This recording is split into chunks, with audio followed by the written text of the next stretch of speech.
mediante los exámenes que hemos visto en el tema anterior. De esta manera, entonces, si vemos que estos pares craneanos que tienen su origen aparente en la superficie encefálica y que hacen un trayecto que es más o menos largo dentro del interior de la cavidad craneana, entonces, y todos a través del circuito que realizan en el trayecto, tienen que abandonarlo. Y lo hacen a través de un orificio, ¿no es verdad? Que se encuentra prácticamente situado en la base del cráneo. Y de esa forma es como alcanzan al área donde vayan a estar destinados para que cumpla su función. Por eso, cuando realizamos el examen de los pares craneanos, es necesario que nosotros conozcamos el sistema nervioso. Entonces aquí, si vemos nosotros, por ejemplo, la localización adecuada de una lesión que vaya a ir a afectar a un nervio, pues aquí nosotros vamos a necesitar todos los conocimientos que hemos realizado en el tema anterior. Y además de eso, tendríamos que conocer cuál es la neuroanatomía que va a corresponder a lo que es el tallo. Pero además de eso, tenemos que conocer anatómicamente cuál es el nervio y cuál es el trayecto que va a seguir para ir a qué lugar es donde va a llegar a ser inervado. Por lo tanto, miren ustedes, es una situación aparentemente difícil, pero no es nada difícil. De verdad que no es difícil. Porque ustedes lo van a ver posteriormente de que ellos tienen esta inervación, va a un lugar y cumplen una función específica, así directo. ¿Ya? Entonces, si nosotros hablamos de los nervios en general, todos van a tener un origen aparente y un origen real. El origen aparente vendría a ser en la superficie encefálica. Y ahí es donde va a llegar y se va a fijar, se va a implantar. Y ahí vamos a ver nosotros y vamos a conocer, por ejemplo, las fibras motoras de los nervios craneales, que si bien aquí tienen dentro de ellos el origen real, aquí es donde viene ese origen real a través de una acumulación de neuronas prácticamente que vendría a ser, y a eso le vamos a conocer nosotros, a esa acumulación de las neuronas, lo vamos a conocer como sustancia gris. De aquí van a formar un núcleo. Ese núcleo que van a formar esta sustancia gris por la acumulación o por la aglomeración de estas neuronas, lo vamos a conocer como núcleo motor. Entonces, ¿esto dónde se encuentra? Dijimos que el origen aparente, ¿dónde se encontraba? En la superficie, ¿no es verdad? Este se encuentra en el centro, en la parte más profunda del encéfalo, y ahí es donde vamos a ver nosotros. De aquí parten una serie de axones, de fibras, le llamo yo, que siguen, de cablecitos que van a seguir, que forman el nervio respectivo. Entonces, miren ustedes, de aquí, una vez que llega aquí, de aquí es donde nace el impulso. ¿Hacia dónde? Hacia el órgano, hacia el músculo, hacia la glándula a la cual esté destinado. Por lo tanto, van a ver ustedes después unos esquemas que le he dado ahí y pueden entrar ustedes al internet si quieren, y ahora hay imágenes tridimensionales que les pueden seguir directamente hacia donde lleguen. Entonces aquí vamos a ver nosotros dos tipos de fibras. Las fibras aferentes, que son los sensitivas, y las fibras eferentes, que vendrían a ser las motoras. Estas donde van a tener su origen las fibras aferentes. El origen real, ya, ustedes cuando yo hable de real, ya vayan ustedes viendo a dónde llega. Cuando yo hable de aparente, ya saben a dónde está. Esos dos términos ustedes los tienen que tener así. Y otro término que tienen que tener claro son fibras eferentes y fibras aferentes. ¿Listo? Porque si hablamos de aferente, hablamos de sensitiva. Si hablamos de eferente, hablamos de motora. Si hablamos de real, hablamos de lo más central del encéfalo. Y si hablamos de aparente, superficie. ¿Está bien? Bien. Raro. Entonces miren ustedes aquí. Esta acumulación de neuronas que están situadas fuera del encéfalo, en los llamados ganglios craneales aferentes, Cada nervio craneal con el componente aferente presenta uno o varios ganglios específicos. Ganglios es donde se reúnen, ¿ya? Entonces aquí vamos a ver un estudio particular de los pares craneales. El olfatorio, el óptico, nervio motor ocular común, el patético, el ocular externo y nervio trigémino, nervio facial, nervio tanto acústico, el nervio glosofaríngeo, neumogástrico, los accesorios, nervios hipoglosos, en total 12 pares. Cada uno de ellos de una manera correspondiente. Aquí se lo engloba, ¿ya? Porque aquí vamos a ver que cumplen la función casi similares, no es idénticas, casi similares. De acuerdo a esta consideración, de que hemos considerado entonces la consideración de de acuerdo a esta consideración de los pares craneales lo vamos a clasificar. En los sensitivos o aferentes, ya, ahora miren ustedes por qué tiene sentido lo que le dije, ¿no es verdad al inicio? Tomemos en cuenta las palabras. Vamos a ver, los sensitivos o aferentes, los motores o eferentes y los mixtos. Cada uno de ellos se divide en ellos. Vamos a ver que algunos comparten y otros son exclusivamente, o sea, sensitivos o sea, motores.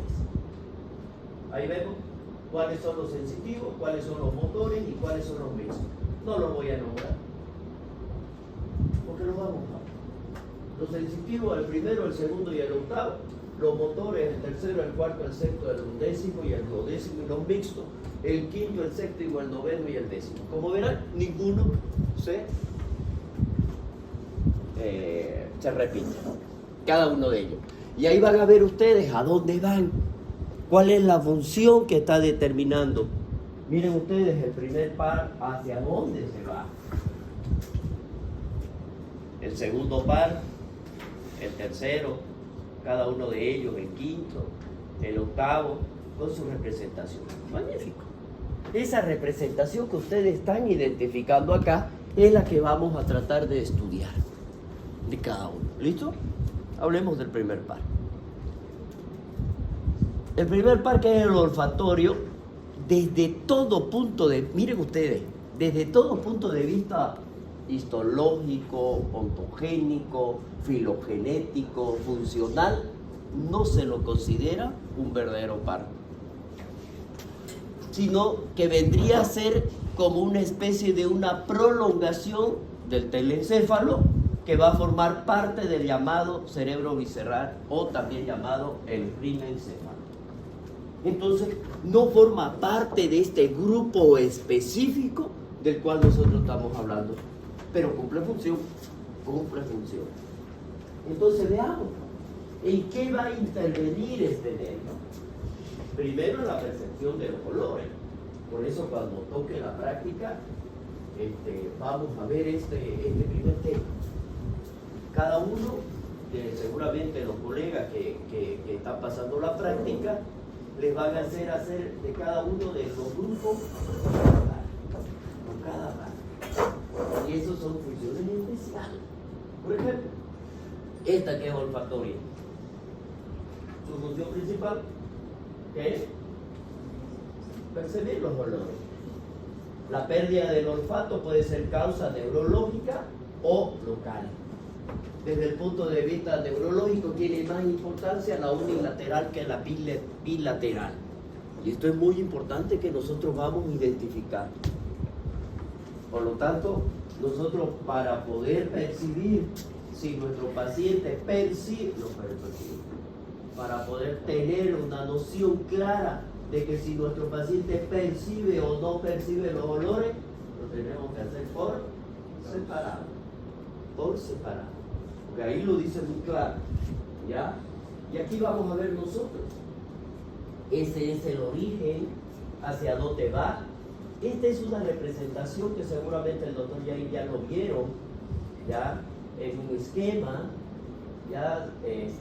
Cómo es el origen, dónde llega en la superficie, a dónde viene a esta célula ventral, que es donde se van a reunir prácticamente para hacer una sinapsis y de ahí llegar directamente hacia el lugar de la reacción, es decir, hacia el lugar del efecto.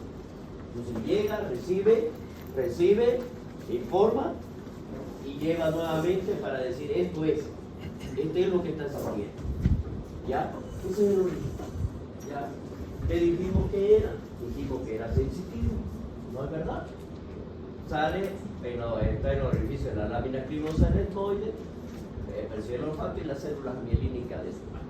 ¿Qué significa todo esto? Es decir, si ustedes se dan cuenta, aquí más o menos en esta imagen, llama la atención de que estaría distribuido prácticamente en todo lo que vendría a ser la superficie. Que ahí existe una especie de findria, una especie de cilios, que nos van a ayudar a percibir los olores. En unos animales y en otros animales está más desarrollado que el animal del ser humano. ¿No es verdad? ¿Qué significa? Si nosotros vemos los animales, comparamos con el ser humano, entre los animales, el sentido del olfato, en algunos de ellos está más desarrollado, más que en el ser humano. Nosotros tenemos otras habilidades. Entonces, ante esta situación, es que si existiera una lesión a nivel aquí es muy importante, algo que es muy importante, antes de que pasemos, porque igual lo vamos a ver, pero se lo voy a, para que ya ustedes lo vayan analizando. Por decirle, en el trayecto que lo vamos a ver. En el trayecto tiene el origen real. Lado derecho, lado izquierdo, no importa. Tiene un origen real. El otro origen. Van a salir las fibras. Y las fibras hacen esto. Se entrecruzan.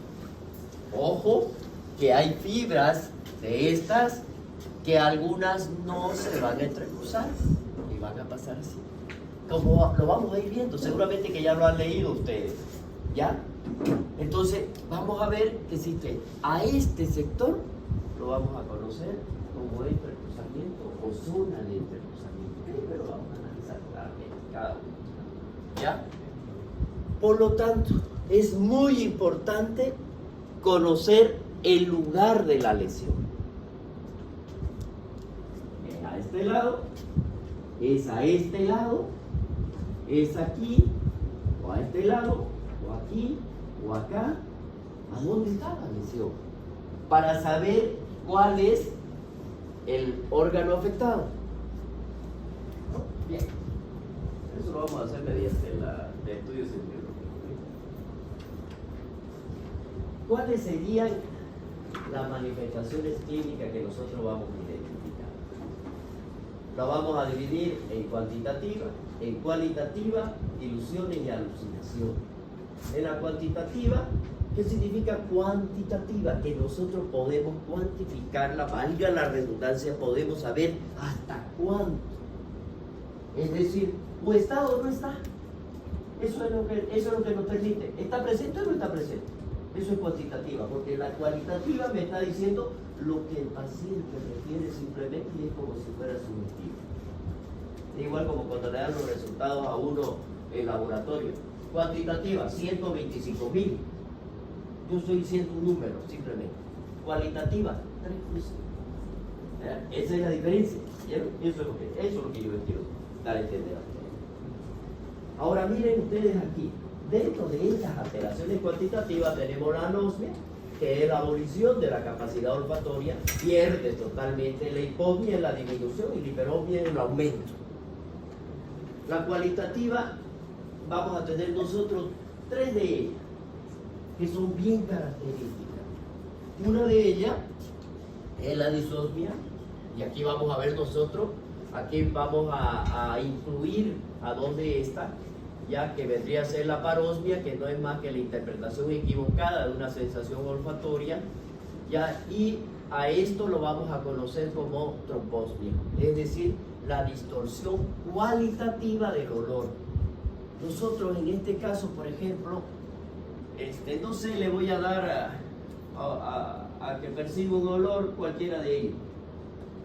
Cualquier olor. Café. Viene el paciente, huele y él dice,